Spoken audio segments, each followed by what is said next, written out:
اللہ تبارک و تعالیٰ ارشاد فرماتا ہے انا ارسلناک شاہدا و مبشرا و نذیرا لتؤمنوا باللہ و رسولہ و تعزروہ و توقروہ و تسبحوہ بکرۃ و اصیلا، بے شک ہم نے تمہیں گواہ اور خوشخبری دینے والا اور ڈر سنانے والا بنا کر بھیجا تاکہ اے لوگو تم اللہ اور اس کے رسول پر ایمان لاؤ اور رسول کی تعظیم و توقیر کرو اور صبح و شام اللہ کی پاکی بیان کرو۔ یہ آیت مبارکہ رسول کریم صلی اللہ تعالیٰ علیہ وسلم کی عظمت و شان، مقام و منصب، امت پر لازم حقوق اور اللہ تعالیٰ کی تسبیح و عبادات کے بیان پر مشتمل ہے۔ اس کا خلاصہ یہ ہے کہ اے نبی، ہم نے تمہیں امت کے اعمال پر گواہ، اہل ایمان و طاعت کو خوشخبری دینے اور کافر و نافرمان کو اللہ تعالیٰ کی گرفت اور عذاب کا ڈر سنانے والا بنا کر بھیجا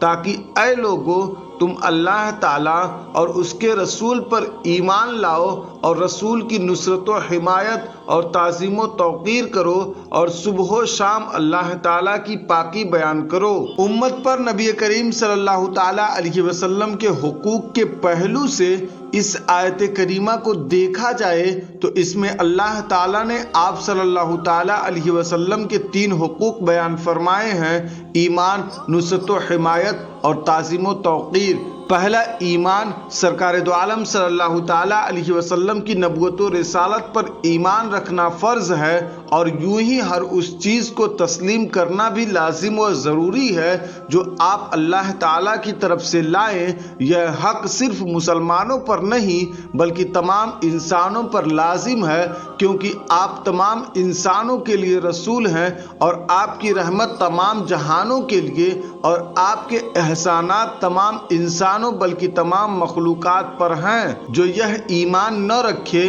وہ مسلمان نہیں، اگرچہ وہ دیگر تمام انبیاء علیہم السلام پر ایمان رکھتا ہو۔ دوسرا، رسول اللہ صلی اللہ تعالیٰ علیہ وسلم کی نصرت و حمایت۔ اللہ تعالیٰ نے روز میثاق تمام انبیاء کرام و مرسلین اعظام علیہم السلام سے اپنے حبیب صلی اللہ تعالیٰ علیہ وسلم کی نصرت و مدد کا عہد لیا تھا، اور اب ہمیں بھی آپ صلی اللہ تعالیٰ علیہ وسلم کی نصرت و حمایت کا حکم دیا گیا ہے۔ صحابہ کرام رضی اللہ تعالیٰ عنہم نے آپ صلی اللہ تعالیٰ علیہ وسلم کی تائید و نصرت میں جان، مال، وطن، رشتہ دار سب کچھ قربان کر دیا۔ دوران جنگ ڈھال بن کر پروانوں کی طرح آپ صلی اللہ تعالیٰ علیہ وسلم پر نثار ہوتے رہے۔ فی زمانہ بھی آپ صلی اللہ تعالیٰ علیہ وسلم کی عزت و ناموس کی حفاظت، آپ کی تعلیمات و دین کی بقا و ترجیح کی کوشش اسی نصرت و حمایت میں داخل ہے اور مسلمانوں پر لازم ہے۔ تیسرا، رسول اللہ صلی اللہ تعالیٰ علیہ وسلم کی تعظیم و توقیر۔ ایک انتہائی اہم حق یہ بھی ہے کہ دل و جان، روح و بدن اور ظاہر و باطن ہر اعتبار سے نبی کریم صلی اللہ تعالیٰ علیہ وسلم کی اعلیٰ درجے کی تعظیم و توقیر کی جائے، بلکہ آپ سے نسبت و تعلق رکھنے والی ہر چیز کا ادب و احترام کیا جائے، جیسے نبی کریم صلی اللہ تعالیٰ علیہ وسلم کے ملبوسات، نالین شریف، مدینہ طیبہ، مسجد نبوی، گنبد خضرا، اہل بیت، صحابہ کرام اور ہر وہ جگہ جہاں پیارے آقا صلی اللہ تعالیٰ علیہ وسلم کے پیارے پیارے قدم لگے، ان سب کی تعظیم کی جائے۔ اور ادب و تعظیم میں یہ بھی داخل ہے کہ اپنی زبان و بدن اور اقوال و فعل میں امور تعظیم کو ملحوظ رکھے، جیسے نام مبارک سنے تو درود پڑھے، سنہری جالیوں کے سامنے ہو تو آنکھیں جھکا لے اور دل کو خیال غیر سے پاک رکھے، گنبد خضرا پر نگاہ اٹھے تو فوراً ہاتھ باندھ کر درود و سلام کا نذرانہ پیش کرے۔ اسی ادب و تعظیم کا ایک نہایت اہم تقاضا یہ بھی ہے کہ نبی کریم صلی اللہ تعالیٰ علیہ وسلم کے گستاخوں اور بے ادبوں کو اپنے جانی دشمن سے بڑھ کر ناپسند کرے، ایسوں کی صحبت سے بچے۔ اور اگر کسی کو بارگاہ نبی صلی اللہ تعالی علیہ وسلم میں ادنا سی گستاخی کا مرتکب دیکھے تو اگرچہ وہ باپ یا استاد یا پیر یا عالم ہو یا دنیاوی وجاہت کا کوئی شخص ہو، اسے اپنے دل و دماغ سے ایسے نکال باہر پھینکے جیسے مکھن سے بال اور دودھ سے مکھی کو باہر پھینکا جاتا ہے۔ علماء اور محدثین نے اپنی کتابوں میں رسول کریم صلی اللہ تعالی علیہ وسلم کے حقوق کے بارے میں کچھ اور ذکر کیا ہے، جیسے کہ رسول اللہ صلی اللہ تعالی علیہ وسلم کی اتباع، نبی کریم صلی اللہ تعالی علیہ وسلم کی سیرت مبارکہ اور سنتوں کی پیروی کرنا ہر مسلمان کے دین و ایمان کا تقاضا اور حکم خداوندی ہے، اور آسمان ہدایت کے روشن ستارے یعنی صحابہ کرام رضی اللہ تعالی عنہم اور سلف و صالحین اپنی زندگی کے ہر قدم پر حضور صلی اللہ تعالی علیہ وسلم کے طریقے پر چلنے کو مقدم رکھتے اور اتباع نبی سے ہرگز انحراف نہیں کرتے۔ اس اتباع میں فرض و واجب امور بھی ہیں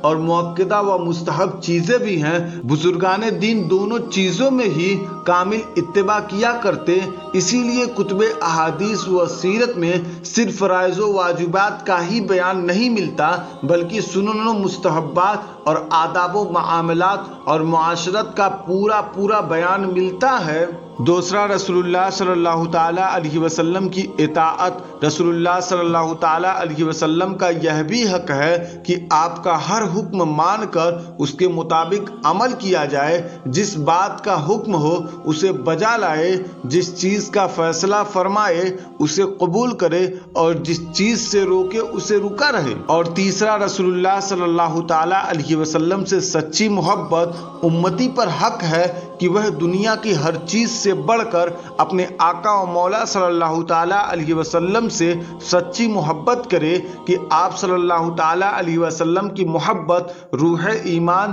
جان ایمان اور اصل ایمان ہے، کیونکہ سرکار دو عالم صلی اللہ تعالی علیہ وسلم نے ارشاد فرمایا ہے کہ کوئی شخص اس وقت تک کامل مومن نہیں ہو سکتا جب تک کہ وہ اپنے ماں باپ، جان مال اور اولاد سے زیادہ مجھ سے محبت نہ کرے۔ چوتھا، رسول اللہ صلی اللہ تعالی علیہ وسلم کا ذکر مبارک۔ ہم پر یہ بھی فرض ہے کہ رسول اللہ صلی اللہ تعالی علیہ وسلم کی مدح و ثنا، تعریف و توصیف، نعت و منقبت اور بیان حسن و جمال کو دل و جان سے بھی پسند کرے اور ان اذکار مبارکہ سے اپنی مجلسوں کو آراستہ کرتے ہوئے اپنی زندگی کا معمول بنا لے۔ قرآن پاک رسول کریم صلی اللہ تعالی علیہ وسلم کے فضائل و محاسن اور شان و مرتبہ کے ذکر مبارک سے معمور ہے۔ تمام انبیاء و مرسلین علیہم الصلاۃ والسلام حضور سید المرسلین صلی اللہ تعالی علیہ وسلم کی عظمت و فضیلت بیان فرماتے رہے۔ صحابہ کرام رضوان اللہ تعالی علیہم اجمعین کے لیے